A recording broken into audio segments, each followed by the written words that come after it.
Hello guys, मैं हूं बलवीर ठाकुर। एक बार फिर से आपका मेरे YouTube चैनल में स्वागत है। आज मैं आपको माइक्रोसॉफ्ट एक्सेल में सॉर्ट ऑप्शन और फिल्टर ऑप्शन का यूज कैसे करते हैं उनके बारे में आपको बताने जा रहा हूं। ठीक है, तो आइए बिना टाइम गवाए शुरू करते हैं आज के टॉपिक्स को। सबसे पहले हम फिल्टर ऑप्शन का यूज करके देखते हैं। ठीक है ना, तो इसके लिए हमारे पास जो एक्सेल में डेटाबेस है वो पहले से बना हुआ है। एक फाइल मैंने पहले से बना के रखी हुई है +2 क्लास रिजल्ट की। ठीक है ना, तो इसमें हम फिल्टर ऑप्शन का यूज जो है वो कैसे कर सकते हैं। ठीक है, तो सबसे पहले हमें ये पता होना चाहिए कि भी हम जो इस टेबल से डाटा को फिल्टर किस बेस पे करना चाहते हैं। ठीक है, हमारी ज़रूरत क्या है। अब सपोज मुझे ये देखना है कि भाई +2 क्लास में सबसे पहले हमारे पास जो लड़के हैं बॉयज़ हैं वो कितने हैं और कितनी लड़कियां हैं आपके पास। ठीक है ना, तो फिल्टर ऑप्शन का यूज़ हम इस फील्ड पे करके देखते हैं। तो फिल्टर ऑप्शन अवेलेबल है आपके पास डाटा टैब और सॉर्ट एंड फिल्टर ग्रुप। इसमें फिल्टर को क्लिक करने के बाद, ठीक है, तो फिल्टर के आइकन सारे कॉलम्स पे आपके पास आ गए हैं यहाँ पे। तो अब जैसे मैंने कंडीशन रखी हुई है कि भाई मुझे ये देखना है कि टोटल जो बॉयज़ हैं वो कितने। ठीक है ना, तो इस बॉयज़ एंड गर्ल्स वाली फील्ड पे आपने इस फिल्टर आइकन पे क्लिक करना है। तो ये देखिए आपके पास बॉयज़ एंड अभी तो सिलेक्ट ऑल पे सभी ये टिक किए हुए हैं यहाँ पर। तो मैं यहाँ से गर्ल को हटा करके बॉय रख देता हूँ। ठीक है, तो इससे होगा क्या, हमारे पास केवल बॉयज़ आएंगे। ठीक है ना, कि हमारे पास कितने बॉयज़ हैं। ठीक है, ये हमने करके देख लिया। उसके बाद इसको दोबारा से मैं गर्ल को फिर से टिक कर देता हूँ, चेक कर देता हूँ।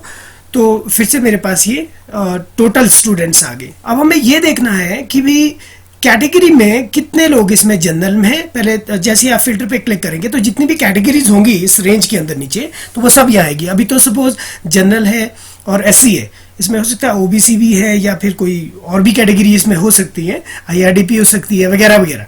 तो आपने यहाँ पे जिस कैटेगरी को आपने देखना है कितने, जिस पर्टिकुलर कैटेगरी के कितने आपके पास स्टूडेंट है। अब सपोज मुझे यहाँ पे देखने हैं जनरल के स्टूडेंट देखने। ठीक है, टोटल बॉयज एंड गर्ल को मिला ये देखिए जो जनरल के टोटल स्टूडेंट्स हैं मेरे पास वो आपके पास आगे हैं कितने, 7। ठीक है, आप स्टेटस बार में काउंट देख सकते हैं नीचे। इसमें भी अगर मुझे फिर से ये चेक करना है कि भाई जनरल में लड़कियां कितनी है। ठीक है, तो मैं बॉयज को हटा करके यहाँ से लड़कियां या गर्ल पे इसको चेक रहने देता हूँ, इसको ओके किया। तो हमारे पास जो जनरल कैटेगरी में लड़कियां कितनी है, 5। ठीक है ना, टोटल थे जनरल में 7, यानी कि 2 हमारे पास इसमें वॉइस 2 ही आएंगे। ठीक है, ये मेरे पास वॉइस 2 है जनरल में। ठीक है, तो ये हमने फिल्टर किया कैटेगरी और जेंडर वाइज। ठीक है, इसके अलावा मैं ये देखना चाहता हूं कि इंग्लिश सब्जेक्ट है। ठीक है, इंग्लिश सब्जेक्ट में 60 से 80 के बीच में कितने बच्चे हैं हमारे पास। ठीक है ना, ऐसे कितने बच्चे हैं जिनके 60 से 80 के बीच में नंबर आए। ठीक है, तो इसके लिए मुझे नंबर और फिल्टर में जा करके यहाँ पर देखें आपके पास बहुत सारी कंडीशंस हैं। ठीक है, तो मैंने यहाँ पे ग्रेटर देन और इक्वल टू, ठीक है ना, ग्रेटर देन और इक्वल टू पे क्लिक करके कस्टमाइज किया ऑटो फिल्टर को। ग्रेटर देन इक्वल टू, पहले तो आप कंडीशन देखिए यहाँ पे ग्रेटर देन और इक्वल टू, मैंने यहाँ पे 60 मतलब 60 और 60 के बराबर जो है। एंड और मतलब एंड अगर दोनों कंडीशन ट्रू होनी है तो एंड का यूज आप करेंगे, और मतलब 2 में से एक कोई एक ट्रू। ठीक है, तो अभी हम एंड पे रहने देंगे क्योंकि दोनों कंडीशन मुझे सेटिस्फाई चाहिए यहाँ पे। अब मैंने यहाँ पे लेस देन इक्वल टू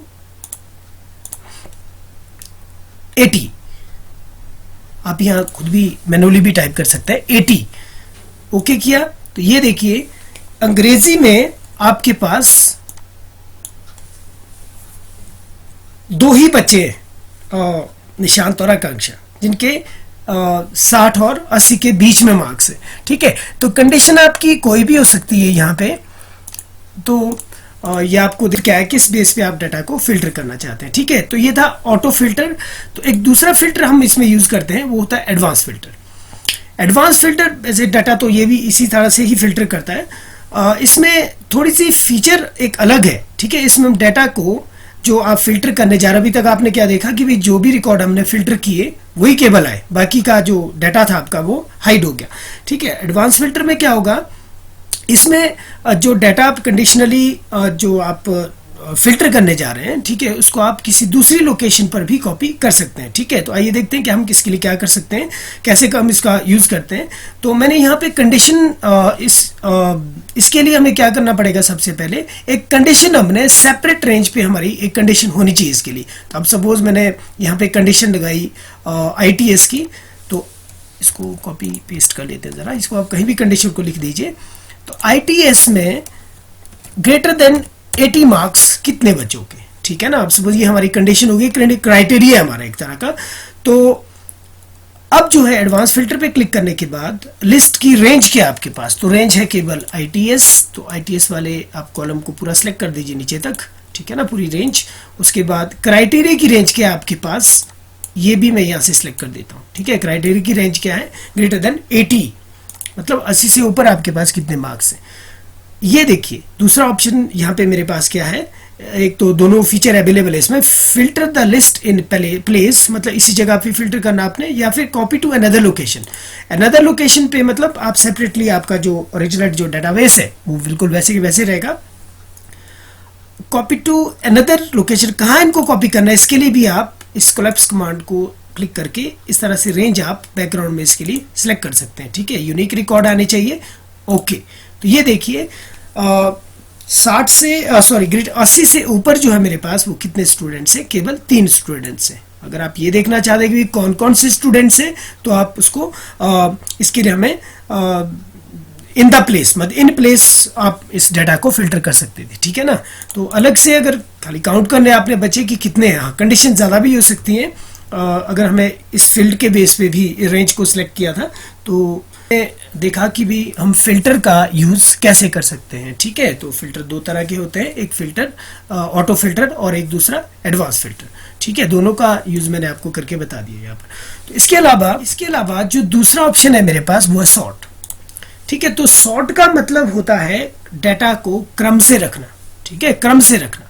तो अभी आप देख रहे हैं यहाँ पर क्रम मतलब वो या घटते क्रम में भी हो सकता है या बढ़ते क्रम में भी हो सकता है। ठीक है, अंग्रेजी में अगर कहें तो असेंडिंग ऑर्डर, जिसको हम बढ़ता हुआ क्रम बोलते हैं, एक होता है डिसेंडिंग ऑर्डर, जिसको हम घटता हुआ क्रम बोलते हैं। ठीक है, डिसेंडिंग मतलब 100 to 1 और असेंडिंग मतलब 1 to 100। ठीक है, तो यहाँ भी आपको पहले ये देखना पड़ेगा कि आप डाटा को सॉर्ट क्यों करना चाहते हैं। ठीक है, अब सपोज मैं ये चाहता हूँ यहाँ पे कि भी इस रिजल्ट में फर्स्ट कौन आया हुआ है। ठीक है ना, फर्स्ट कौन है। ठीक है, तो फर्स्ट के लिए हमें अब जाहिर है कि हमें टोटल देखना पड़ेगा सबका। तो टोटल तो अभी ऊपर नीचे रैंडम है ये तो, ठीक है, रैंडमली हमें देखना पड़ेगा। अब सपोज 100 स्टूडेंट्स हैं तो हमें काफ़ी टाइम लग जाएगा इस चीज़ में ये देखने के लिए कि टॉपर कौन है। ठीक है ना, तो अब सॉर्ट टेक्निक से इसके लिए हमें फिर से क्लिक करना पड़ेगा डाटा पे। ठीक है, डाटा पे जो ऑप्शन है आपके पास यहाँ देखिए सॉर्ट। ठीक है, इसको क्लिक करने के बाद हमारा जो पूरा टेबल है वो सिलेक्ट हो गया। अब यहाँ पे सॉर्ट, किस कॉलम के बेस पे आपने सॉर्ट करना है डाटा को, तो यहाँ पर मुझे टोटल पे क्लिक करना है सबसे पहले, और वैल्यूज ज़ाहिर है वैल्यू रहेंगी, नंबर है स्मॉलेस्ट टू लार्जेस्ट, मतलब 1 से 100। ठीक है, लार्जेस्ट टू स्मॉल मतलब 100 से 1, मतलब बड़ी वैल्यू आपके पास। लार्जेस्ट टू स्मॉलेस्ट अगर मैं करता हूँ तो सबसे बड़ी वैल्यू जो है वो आपके पास सबसे ऊपर आएगी। ठीक है, इसको ओके कर दीजिए। ये देखिए 404 आकांक्षा के मार्क्स 404 है। ठीक है, तो ये टॉपर है। उसके बाद इससे नीचे कौन है, इससे नीचे कौन है, इससे नीचे कौन है, वगैरह वगैरह। ठीक है, तो इससे आप सबका क्रम से आप देख सकते हैं कि भाई किसके कितने मार्क्स हैं, इसके डिसेंडिंग ऑर्डर में। इसके अलावा बाकी सब्जेक्ट्स में भी अगर आपको चेक करना है कि भाई सबसे ज़्यादा जो है वो पॉलिटिकल साइंस में किसके मार्क्स हैं, तो यहाँ पे आप सॉर्ट कर लीजिए इस फील्ड के बेस पे। ठीक है, तो इस तरीके से आप सॉर्ट ऑप्शन का यूज़ भी कर सकते हैं। ठीक है, ये थे आज के हमारे टॉपिक्स। इसके बाद फिर से नए टॉपिक के साथ फिर आऊँगा, तब तक के लिए थैंक्स।